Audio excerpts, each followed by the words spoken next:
Well, it's pretty workmanlike. It's a Wednesday. I think if you ask me on a Friday, then it starts getting a little jumpy and all that, and guys get excited. But I'm sure they're excited. This is all about Tuesday, Wednesday is all about practice, execution, and getting ready to play. So it's good. It's a work day though.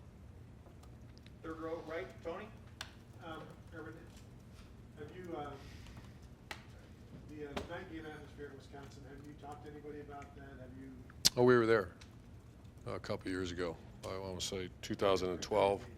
What's that? That was a 3:30 kick. Do you think it's going to be? Was it 3:30? Yeah. That was pretty nuts, the 3:30 kick. So it's going to be loud, and it's going to be really loud. Have you talked to anybody about it, or? No, we're good. Front row, middle, Dave. I know you guys probably want to mix things up as far as tempo offensively.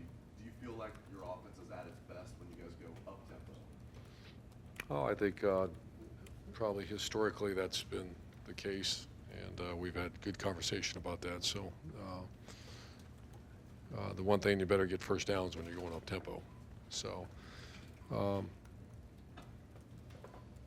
I'd say we've had good conversations about tempo. That certainly is a part of our game plan. Just real quick, any injury updates, Dante Booker? Anybody else? Dante Booker, I spent most of my time with the offense today. I mean, I think he's going to be still, I'd put questionable. Second row left, Ari. Ruben, I know that you have come to trust Luke Fickell's decision making, at least from being able to analyze high school prospects. So I'm asking about Robert Landers. I mean, the stories go on between Darren Lee and all the guys that he's been able to sell you on. I was just wondering with Robert, does it ever take a little bit more on somebody who might be his size and the position he plays? Because he's listed as 6'1", and I think he might be 5'9". You said that, not I. No, I think you started off early in the because I didn't know Luke. He obviously has a heck of a reputation, but I trust him when he comes to me, especially with Central Ohio players, and because he knows so many people, and when he gets his eyes on them, and he calls me up and says we need to take him, I don't, especially a defensive prospect. The answer is usually sure if we have room, and so yeah, I have great confidence in Luke, and Landers is a perfect example. How's he able? I know that the leverage discussion and how we can get lower and stuff. Are you ever surprised? Every single time he's on the field this year, it feels like that kid's making plays. And for his size and the position he plays, Oh, he's a quick twitch, go hard guy, and like you said, yeah, it's hard to get up underneath those squatty body defensive linemen, and he's athletic. Second row left, Bill. Ruben, I wanted to ask you about the push sweep play you guys run that seemed to be a major part of the offense maybe 2 years ago, and I think you only run it once or twice this year where you actually throw it maybe one other time where you hand it off. Is that just sort of maybe natural evolution of your offense that's not as much as a key, or do you have different plays you like more now to get the ball on the edge? Yeah, defenses have kind of worked hard to stop that play or put a dent in it. So that's something we actually had conversation about today as well. But defense has worked real hard. I think you see across the country, that was kind of the rage for a while, and it's kind of slowed down a little bit. And then with Dante, he's been questionable or probable for the last 5 weeks. Is that injury worse than you anticipated it was going to be? Yeah, but it was worse than I thought when I was first told. But it's a sprained PCL as well as an MCL injury, so it's a tough injury. But he's close. Good thing is he's coming back, and we don't put him in harm's way until they're ready to go. Front row right here, Bill. 2 years ago, we played these guys in the Big Ten championship game. It was obviously propelled you into what happened, and it had an effect on them too. How big was that game for that season? Just your program in general. It seems like 10 years ago. What game? It was great. We actually watched it the other day, and just because it's very similar defense, and I think just for our players and this incredible history of the program, that's forever on the wall somewhere around here. And but that really has nothing to do with this one. But it was obviously it was a historic moment. I mean, let's say you won that game 24 counters on you don't get the playoff. You have a good year, obviously. Is the program in a different place than it was? Oh, Bill, I don't know. I'm just trying to beat Wisconsin, man. I don't. Philosophical questions on Wednesday of Wisconsin week. Front row right, Tim. No philosophy. Corey Smith, what's his status? Corey Smith has a wrist injury, and he won't play this week, and he didn't play last week, so we're just trying to get him back.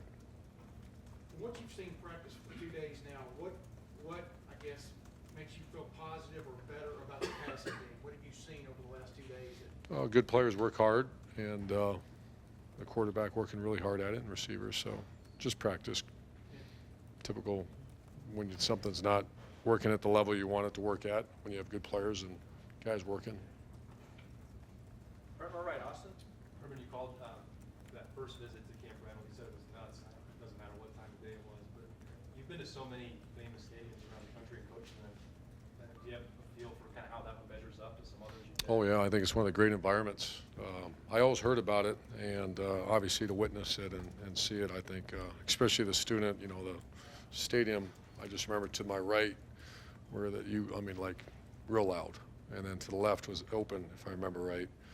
And I remember the overtime that they did a good job. They said, let's go play down there.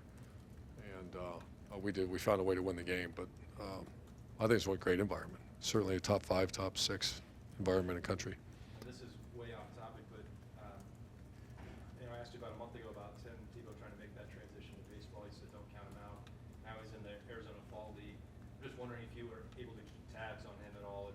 I know you have so much to do in football, but it seems like it's something that you might be keeping tabs on somehow. Oh, sure. I love Tim, and so as much as I can, and just pulling for him, but obviously real busy. Second row middle, Ryan. You'll have that sign on the locker room entrance of the indoor field that says the most prepared team will win this game, and I saw it was out for the Oklahoma week and now this week. I was just wondering, when you started doing that, and what determines when you put it out there and what you want to see? No, it's just anytime it's ESPN game day, it's a night game. It's we're asking questions about the crowd and stuff, and that's as much for the coaches as well as the players. From answering questions about Tim Tebow, what about 2014? What about the most prepared team is going to win this game? And that's the laser light focus to win a game against a very good team on the road. It better be laser light focus on the task at hand. And so that's just constant reminders about focus on your job description. And that's for the players as well as the coaches, as well as the head coach. And final question, back here, Clay. 2012, you remember Shazier's mid-air stop of Monty Ball Oh, yeah. to And Christian Bryant. right. Did you jump around when that happened? The picture's up somewhere in that hallway, the players' hallway. It's a digital, 4-frame shot of that. That was a great play. Did I jump around? No. Thanks, guys. Thank you.